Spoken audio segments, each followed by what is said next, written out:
Salut les entrepreneurs, c'est Aurélien Maquin, l'auteur du livre Je gagne ma vie avec mon blog, et dans cette vidéo je vais vous donner une idée de business, vous allez voir un petit peu bizarre, mais surtout je vais vous donner un conseil qui va vous permettre de trouver des idées de business à la chaîne. En fait, il faut que je vous raconte un petit peu cette histoire. En 2007, je suis parti en Australie. Quelques semaines après mon arrivée, j'étais donc dans mon auberge de jeunesse. J'étais sur internet et en fait j'ai commencé à parler avec un anglo-saxon en anglais. Je me débrouillais à l'époque, j'arrivais à parler avec lui, qui avait fait un boulot.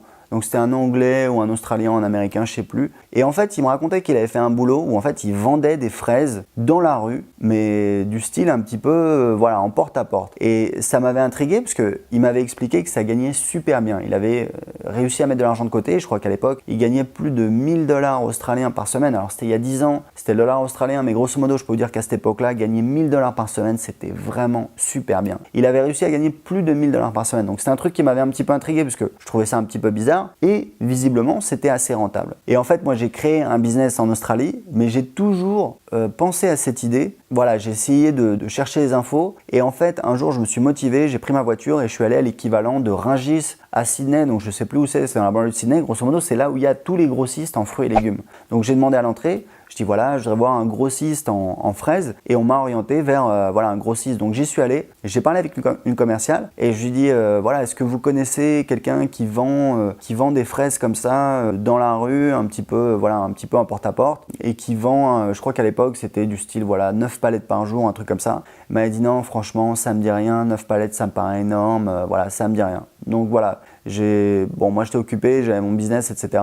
Et en fait, quelques mois plus tard, peu de temps avant que je rentre en France, à cette époque-là, je filais un coup de main à un ami et je vendais des miroirs qui faisaient de manière artisanale, qui étaient super beaux. Je faisais ça pour me faire un petit peu d'argent. Je faisais ça les week-ends.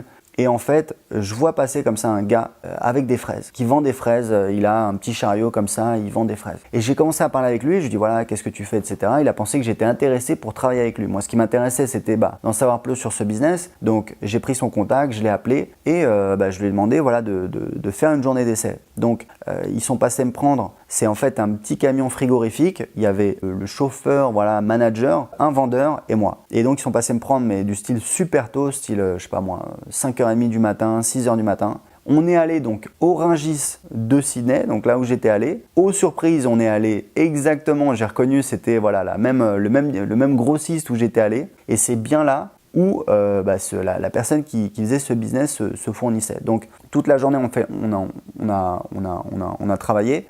En fait, le principe, c'était d'aller un petit peu partout, d'aller en fait dans le centre-ville, là où il y a un petit peu les rues commerçantes, de sortir, on avait un petit chariot avec plusieurs cagets, je me souviens plus bien, mais grosso modo, c'était ça. Et en fait, on rentrait dans les commerces. Alors, c'était un petit peu surprenant, mais on rentrait dans les commerces, on proposait aux commerçants, si vous voulez, une barquette de fraises, je crois que c'était une barquette 5 $ et 3 barquettes 10 $. Donc, souvent, on vendait 3 barquettes. Et c'était des fraises qui étaient fraîches, c'était un produit qui plaisait. Et c'est un produit qui plaît, c'est avec les fraises, c'est un bon produit. Et en fait, ce qui était marrant, c'est que on essayait de vendre aux commerçants et en général, il n'y avait pas de souci, ils le prenaient pas mal. Et grosso modo, on n'insistait pas, mais on faisait en sorte que si les clients qui étaient là, ils étaient intéressés par des fraises, forcément, on allait leur vendre. Donc, on ne pouvait pas le faire de manière un petit peu ostensible, mais on le faisait, c'était un petit peu l'idée. Donc, on faisait ça, on vendait dans la rue, c'était comme ça. Et dès qu'on avait terminé de faire la rue, on remontait dans le camion et on allait ailleurs. Donc c'était quand même galère parce qu'en fait le manager s'est un petit peu trompé, il est allé trop loin, on a mis vraiment beaucoup de temps pour rentrer, donc on a dû rentrer style à 21h, donc c'était une journée de dingue. Évidemment j'ai pas continué parce que moi j'avais pas envie de faire ça, mais du coup j'ai récolté pas mal d'infos avec eux, ça m'a permis d'avoir une idée assez précise de comment ça fonctionnait. Donc le patron il m'avait expliqué que c'était un néo-zélandais. Ce qui m'avait surpris, c'est qu'il faisait ce travail-là, donc c'est quand même difficile parce qu'on est tout le temps un petit peu sur la route, c'est assez galère, mais j'avais calculé que s'il avait 3 ou 4 équipes comme ça, ça lui permettait de se faire assez facilement plusieurs milliers de dollars par semaine. Et je vous rappelle que 1000 $ par semaine, c'était déjà un bon, voire un très bon salaire en Australie à cette époque-là. Donc j'ai pas monté un business de vente de fraises, mais tout ça pour vous expliquer que premièrement, des fois, il y a des idées un petit peu bizarres qui sont super rentables, d'accord ? Donc, ce qui est important, c'est vraiment d'avoir un esprit ouvert et d'être curieux. Et deuxièmement, voilà, il n'y a pas besoin en fait d'avoir une idée de dingue pour avoir une idée de business, il n'y a pas besoin d'avoir une idée révolutionnaire. Il suffit en fait de regarder ce qui fonctionne et de faire la même chose. Et ça, c'est un conseil que je donne toujours. Et je peux vous dire un truc, moi dans ma vie, j'ai créé 3 business, je suis en train de créer un 3e business. J'ai jamais rien inventé. J'ai toujours vu qu'il y avait des gens qui gagnent de l'argent dans une industrie et j'ai essayé de faire la même chose à ma sauce et c'est vraiment ce que je vous conseille si vous voulez créer votre business rapidement, si vous voulez avoir des résultats rapidement, si vous voulez mettre toutes les chances de votre côté. Essayez pas d'avoir une idée révolutionnaire, soyez observateur, regardez là où il y a déjà des gens qui gagnent de l'argent et lancez votre business. Essayez de choisir quelque chose pour lequel vous avez réellement un intérêt, quelque chose qui vous plaît. Je pense que quitte à passer beaucoup de temps, autant que ça vous plaise. Donc choisissez quelque chose que vous aimez, pas seulement pour l'argent, mais surtout, pas la peine de réinventer la roue.